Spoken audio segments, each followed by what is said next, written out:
It's your girl, Miss Amarachi, and we back with another episode of What's the Tea with Miss Amarachi, Bachelor Edition, where we get into the nitty and the gritty. Man, y'all know what's up. Let's get into it. Yo, this last episode of The Bachelor was crazy, Mo. I'm talking about Final Rose and After the Final Rose special. A lot to get into. I'm going to briefly talk about the Final Rose episode, but the real meat and potatoes, juicy details, is in After the Final Rose. So that's what we really gonna get into today. But you know, just to again sum up kind of our journey to where we are now. Our Bachelor, you know, this season was Matt James, the first Black Bachelor in franchise history. You know, after a lot of controversy, whether it was Black Lives Matter, the unfortunate murder of George Floyd, may his soul rest in peace. The Breonna Taylor murder, may her soul rest in peace. Just a lot of, you know, a lot of bubbling that's been going on in our country, and a lot of spillover. I guess Bachelor franchise or ABC realized that, you know, it was kind of crazy that in the 20-something seasons of The Bachelor, they had never had a Black one. So they decided to change all protocols in terms of selecting someone from a previous season or previous contestant from a previous season, and they picked somebody that was totally new. He had some proximity to the Bachelor franchise because, again, his best friend was a contestant on Hannah Brown's season, so he had some sort of, you know, a third degree of separation from the franchise. However, he was new to the experience. He had never been through it before as a contestant or as a participant or in any other Bachelor, you know, derivative show. And so we get Matt James. He looks good, you know what I'm saying? Everybody's fiending for him. Everybody's happy, you know. And the season begins to progress. Again, all the drama and the antics that we're used to in all Bachelor seasons, you know, are occurring. However, there are a little bit more nuances because he is the first Black Bachelor. He feels like he has to carry this burden, this weight. Oh, I'm the first Black Bachelor. I have to be the spokesperson for Black men, but I also can't pick a white woman because, you know, then Black people are gonna feel like I turn against them. But then I can't pick a Black woman because white people might feel like, oh, it's just because she's Black. So he's feeling all these different things. Then we find out his mom is white, so he's half Black and half white. We find out his dad is not in his life, so that adds an extra component that we haven't really had to grapple with in previous Bachelor or Bachelorette, with previous Bachelors or Bachelorettes. And so it's really like it's a turning season. It's a very like pivotal season and a pivotal moment for ABC. And so we see him on this journey, and again, we meet beautiful women who, you know, some of which unfortunately had to be let go of because, again, we know the gist of Bachelor is to find that one woman. And so this last episode was, you know, Michelle and, dang, what is her name? Rachel. Michelle and Rachel are the last two women, and so we see kind of, you know, them meeting Matt's family, his mom and his brother, which I thought was beautiful. Like, I was rooting for Michelle. I always have, and I always will root for Michelle because she was the right choice, but we'll get into that later. Anyway, so I thought it was really beautiful the moment that Michelle and Matt's mom had together. Like, it just shows how much of like a caring individual that Michelle is, because she's asking her, you know, all these questions about her son, and then reassuring her that, you know, she did an amazing job raising this man that she has now fell in love with, and they were able to share just like, you know, a beautiful moment. And it was in that moment that I was just like, this is literally like, this is amazing. Like, this is so beautiful to watch. Like, it reminded me of when Michelle took Matt home. It was just like a very like family type of situation. Like, I was like, this would work. Like, this would mesh. I could see Matt's mom and Michelle's mom, you know, being cool. I could see Michelle's dad and Matt getting along very well. And so I felt like when I saw that, I was like, this is it. This is what he's waiting for. This is the perfect couple. Obviously, we subsequently see that that's not what transpired. However, that was a beautiful moment. And then we see Rachel meet with with his parents, and I was like, okay, this is also like, this is cute. Like, I didn't feel as, I don't know if it's because I'm not really fond of Rachel, or I've just been rooting for Michelle this whole time, but I wasn't as pulled towards the relationship. And I also am just, again, envisioning like how her family and his family would mesh. And I don't necessarily know that, especially her dad, who like was already very like negative and kind of standoffish from the earlier when Matt met them. But I don't really know that like her dad would mesh well with you know, just his family dynamic. And so that was playing through my mind. But both of the family meetups were like, they were good. I thought they were really good. And then we kind of, actually, to touch on this, you know, again, last week I said I think Rachel was a winner. Obviously, that's what we saw. There are other things that, again, have transpired, but we saw Rachel was the one in the end. Now, I also felt like it was reinforced when he had his family meet up with Rachel, because I don't know, it just like seemed very weird. Like, it seemed like he had already accepted that Michelle wasn't the one and Rachel was.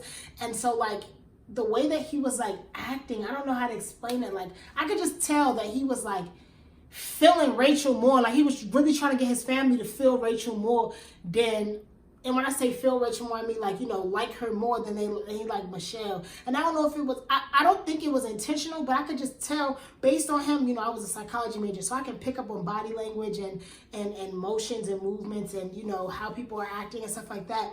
I could tell that he was trying to make a little bit more of an effort to like, you know, hype up Rachel versus, you know, with Michelle.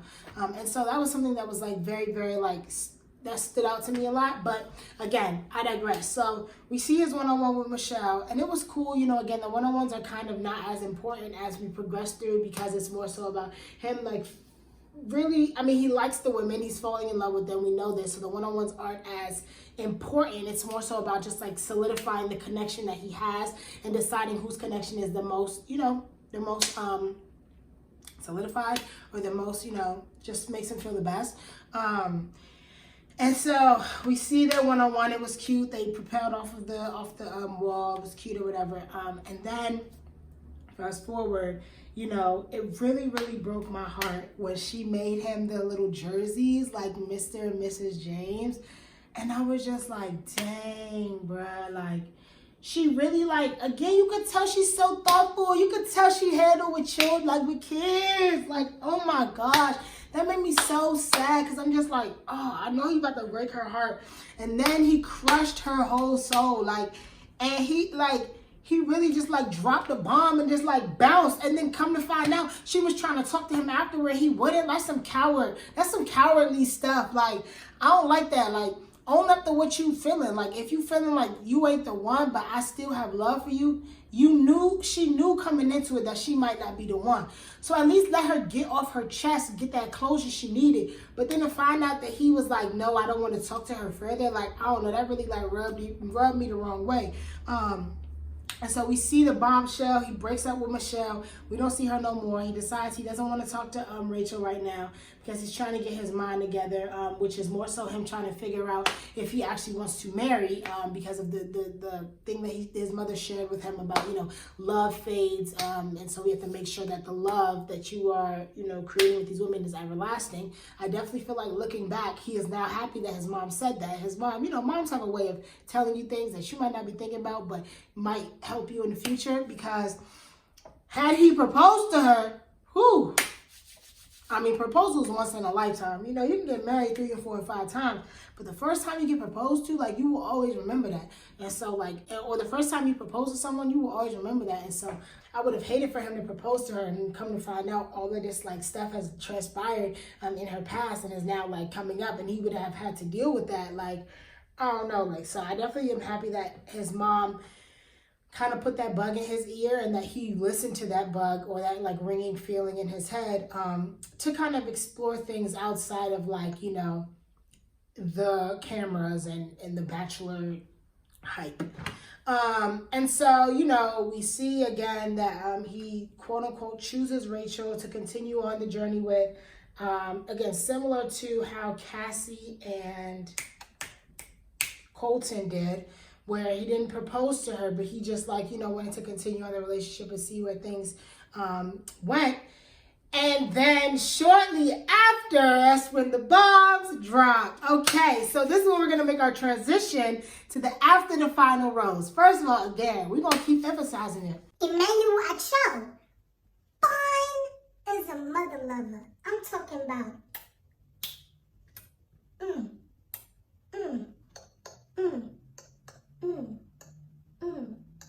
If only he was like a few years younger. I'm so crazy. I got a cousin for him. Anyway, so again, Emmanuel Cho kind of opens up the show, talking to Michelle about the situation, and she again kind of reveals to us that she was broken, and producers had to kind of console her because Matt wouldn't talk to her any further, and that she would like some answers. And she just talks about just the nature of the incident surrounding Rachel and how she just feels like Rachel has a good heart, which, again, like contrary to popular belief, contrary to what people like might think or might like hear me say, I don't have no issue with white people, like none. What I do have an issue with is racism, racial insensitivity, and people who their racism is or the thing that was racially charged is brought up to them, and they act as if, oh my gosh, I didn't even know, like, I don't understand why that's an issue, or I have black friends. I don't like people like that. And it's not just white people. It's literally people of any race that's not black.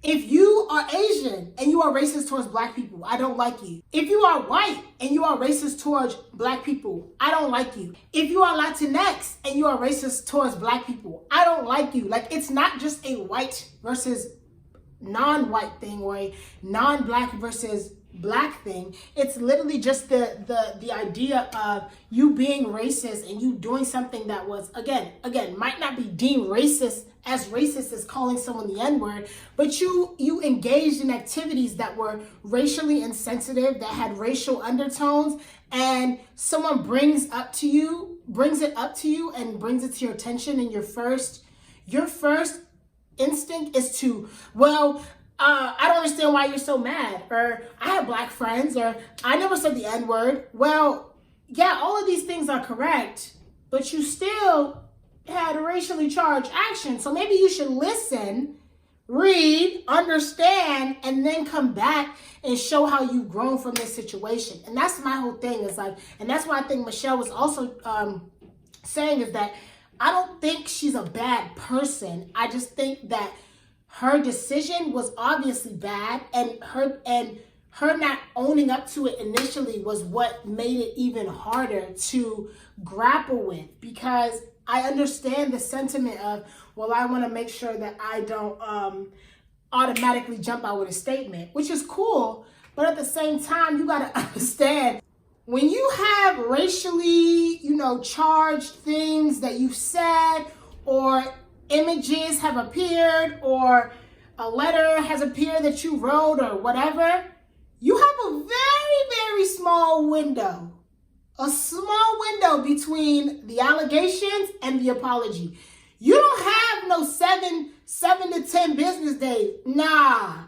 You got about 1 to 3 business hours or 1 to 3 business days to speak out, to say something, especially when you're a public figure. Because acting like, especially with race, acting like, oh, it's just nothing. Oh yeah, you're in for it. And then you add in the fact that your boyfriend is a black man, the first black man that was a bachelor. Yeah, no, sis, you don't have time to be, meeting with PR teams and that. You should have already had a PR team that, had things ready. And that's another thing. Like, when she said, when Emmanuel Cho, when she had came out later on, so I'm fast forwarding a little bit. When she had came on later on, and Emmanuel was like, did you ever think that these things would reappear? She was like, nah, never. It didn't even cross my mind, which I think is problematic, because it's just like, then you again didn't recognize that you had that you did something that was like racially charged. Like, how you didn't think think that you was going to become a public figure and your whole life wasn't going to be brought out. Even me, let's say this video blows up, or let's say I blow up tomorrow and I become a public figure. One of the first things I'm doing is I'm getting a PR team. I'm gonna get a PR team, and then I'm gonna get somebody that's good with internets and all this stuff.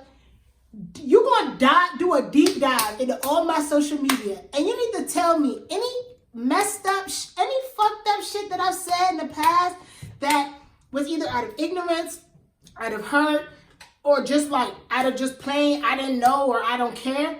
You need to tell me them things now, because one thing about the internet, you can't delete nothing. So I need to know. Like, I don't recall me saying anything ignorant or like crazy. But you know, at 12 years old, you just be saying anything like on Twitter or Facebook that you don't even know is crazy. Like, and you know what I'm saying? I need to know everything from the most craziest to the least craziest. Like, I need to know anything that could potentially come up and resurface, so I'm already prepared.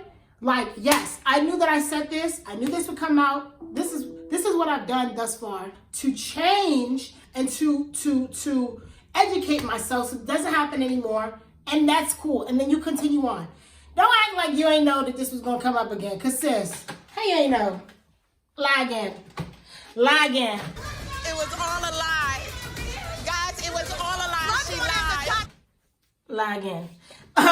But rewinding a little bit. So after Michelle left, Matt comes on, and you know, he's talking about, again, like just him and Rachel breaking up, and the now not allegations, the photos that have surfaced of Rachel at this plantation antebellum party. And you know, again, it's just like he was in this like very, very like hard situation, because this is the woman he loves, but he also recognizes that it hurts him. One, it doesn't look good for him to stay with her, but also two, it hurts him as a black man, because it's just like, yes, I am a mixed race person, but I'm a black man. You look at me and I am a black man. The police looks at me, they don't know that I have a white mother. They know I'm a black man. And so how does that look with this black man allowing this white woman to get off scotch-free? How does it look if this black man and this white woman create a child that could also be black appearing, even though his or her or their mother might be white? How does that look if this child in 10, 15 years finds out that their mother went to a party and participated in a party that directly celebrates the trials and tribulations and murders and slavery and stealing, and the list goes on, of their father's past, of their ancestry? Like, how does that even work? And so I know that he was having those questions in his mind, and he's like, I can't stay with her. Like, I can't. And so we find out that he left, and I feel bad for him, because I feel like, again, he's in this terrible situation, and it's like he can't even win. Like, the woman he loves is not doing the things that he loved her for, and now I guess he's single or whatever, and has to move on with life, like, with nobody. And I know in his head, he's like, I should have picked Michelle. Dummy. That's what you get. So then, again, Rachel comes out. She talks about, you know, just her, I guess, growth and what she's doing in order to ensure that this doesn't happen again, obviously, but also to make sure that she can remedy the situation that she has created. And she's trying to, like, you know, get back with Matt, but we could tell Matt was just not with it. Like, he was so silent, ABC had to go to commercial. That's how silent this man was. He didn't say nothing. Like, Emmanuel was like, so is there anything you would like to add? And this man was quiet as a mouse, like crickets. This man was crickets. ABC went to commercial, came back. This man is still silent. Like, Rachel is like trying to touch his leg, trying to hold his hand. He's like, I'm not really feeling this. I don't really want to be a part of this. Like, I don't know. It's just like, it looked like a very, very awkward situation. It looked like very sad. And I felt very bad for him. Like, I felt really bad for him. So, you know, that transpired.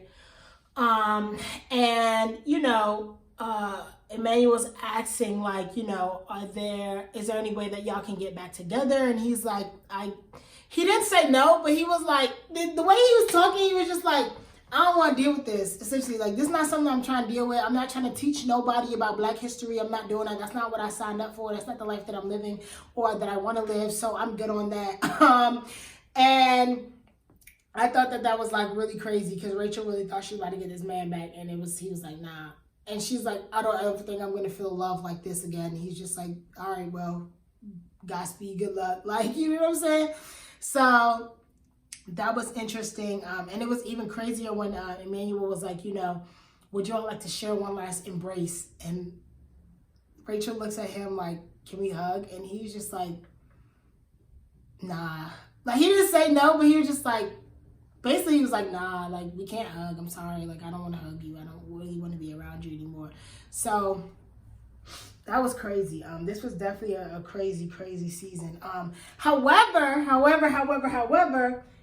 with a twist and a turn and a bloop of events, we got 2 bachelorettes, and there's 2 girls that I love. Oh my gosh. When they said that Katie and Michelle was the bachelorettes, I was like, you gotta be kidding me. You gotta be kidding me. 2 for 1 special? We get a double Black woman and we get a stan, somebody who don't fuck with bullying. Do your dance. Do your dance. Do your dance. Do your dance. Do your dance. Do your dance. Do your dance. Yo, I'm so happy. I'm so happy. So pressed. Apparently Katie is going into filming like now, and then Michelle, I guess it was reported that she didn't want to leave her kids, which is like, love her. So she's going to film in the summertime when the students are out of class, and she doesn't have as many responsibilities. So I'm really excited, y'all. I'm really excited because it's just like now Bachelor is really, or ABC is really listening to Bachelor Nation. Like we said, when Katie got sent home, we was like, this is who we want. We want her, Abigail. So what's up? And then also Michelle, like, this makes me so happy. Like, we've never had a contestant who was a runner-up be a bachelor or a bachelorette. So I'm very excited for that. And so I'm excited, and you know I will be back. Apparently, Bachelor in Paradise also supposed to be like either in production or starting production. These are also rumors, so I don't know. But I will be back with Bachelor in Paradise, if we do have a Bachelor in Paradise, both bachelorettes, and any bachelors, and pretty much any other shows that come up that I am interested in talking about. But yeah, I don't want to keep y'all too long. I hope this was, you know, a great run and a great ride. Thank you to everybody who's been joining me every week. This is really fun, and again, I will be continuing. So stay tuned for more episodes of What's the Tea with Miss Amarachi. We might add a little bit of variation, you know, do some shows, do some songs, do some, you know, events. Who knows? Who knows what's coming to this platform? But every day we're getting bigger, every day we're getting better, and we ain't stopping until we get to the top. So that's it for this episode of What's the Tea with Miss Amarachi, where we got into the nitty and the gritty of the final episode of The Bachelor, featuring Matt James. It's your girl, Miss Amarachi, signing off. Be blessed, bold, and beautiful. Bye, y'all.